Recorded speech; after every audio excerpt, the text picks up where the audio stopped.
الله أكبر الله أكبر الله أكبر الله أكبر. الحمد لله وكفى والصلاة والسلام على سيد الرسل وخاتم الأنبياء أما بعد فأعوذ بالله من الشيطان الرجيم بسم الله الرحمن الرحيم ألم نشرح لك صدرك ووضعنا عنك وزرك الذي أنقض ظهرك ورفعنا لك ذكرك صدق اللہ مولانا العظیم. معزز سامعین و ناظرین، سورہ انشراح مکی صورت ہے اور اس صورت کے اندر 8 آیات ہیں. ترتیبی اعتبار سے اس صورت کا نمبر 94 ہے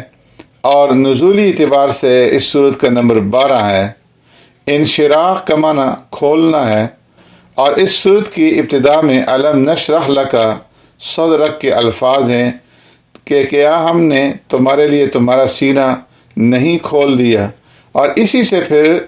اس صورت کا نام سورہ انشراح جو ہے وہ لیا گیا ہے. یہ صورت سورہ ضحیٰ کے بعد نازل ہوئی اور اس صورت میں بھی پیارے پیغمبر صلی اللہ علیہ وسلم کی شخصیت، آپ صلی اللہ علیہ وسلم کی عظمت اور آپ صلی اللہ علیہ وسلم کا مقام جو ہے بیان فرمایا گیا ہے. اور اس صورت میں 4 مضمون جو ہیں وہ بیان ہوئے ہیں. پیارے پیغمبر صلی اللہ علیہ وسلم پر اللہ کے 3 احسانات اس کا ذکر ہے کہ شرح صدر، اللہ تبارک و تعالیٰ نے آپ کے دل کو حکمت اور نور سے بھر دیا اور ہر قسم کے گناہوں اور گندگی سے پاک کر دیا. آپ صلی اللہ علیہ وسلم سے اس بوجھ کو ہٹا دیا جس نے آپ کی کمر کو بوجھ کر رکھا تھا، یعنی نبوت اور رسالت کا بوجھ اور اس کے واجبات اور ذمہ داریوں کی ادائیگی. اور پھر فرمایا کہ ہم نے آپ صلی اللہ علیہ وسلم کا جو ذکر ہے وَرَفَعْنَا لَكَ ذِكْرَكَ، آپ کے ذکر کو بلند کر دیا کہ جہاں جہاں اللہ کا ذکر ہے وہیں آقا نامدار سرور کائنات رحمت دو عالم صلی اللہ علیہ وسلم کا ذکر ہے، چاہے اذان ہو، چاہے اقامت ہو، چاہے تشہد ہو، چاہے خطبہ ہو. حدیث قدسی ہے اینما ذکرت ذکرت معی، کہ جہاں میرا تذکرہ ہوگا میرے محبوب آپ کا تذکرہ بھی وہاں میرے ساتھ ہوگا. پھر مکہ مکرمہ کی مشقت اور تکالیف سے بھرپور زندگی میں تسلی دیتے ہوئے فرمایا کہ یہ مصائب اور تکالیف دیر پا نہیں ہیں، ان مع العسر یسرا، ان مع العسر یسرا، تنگی کے بعد ان قریب سہولتوں اور آسانیوں کا دور جو ہے وہ شروع ہونے والا ہے. آپ صلی اللہ علیہ وسلم کو حکم دیا گیا کہ تبلیغ اور دعوت کی ذمہ داری ادا کرنے کے بعد اللہ کا شکر ادا کرنے کے لیے اس کی عبادت کے اندر لگ جائیں اور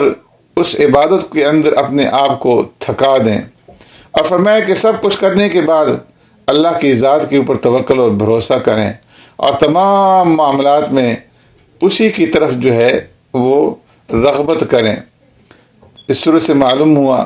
کہ دین کا کام کرنے والوں کو چاہیے کہ جب وہ اپنے دینی فرائض سے اور دینی کاموں سے فارغ ہو جائیں تو اس کے بعد کچھ وقت جو ہے اللہ کے ذکر اور اذکار کے اندر اور نوافل کے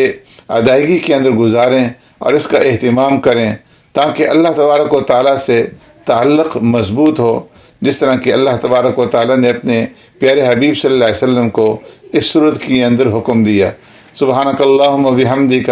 نشہد ان لا الہ الا انت نستغفرک و نتوب الیک.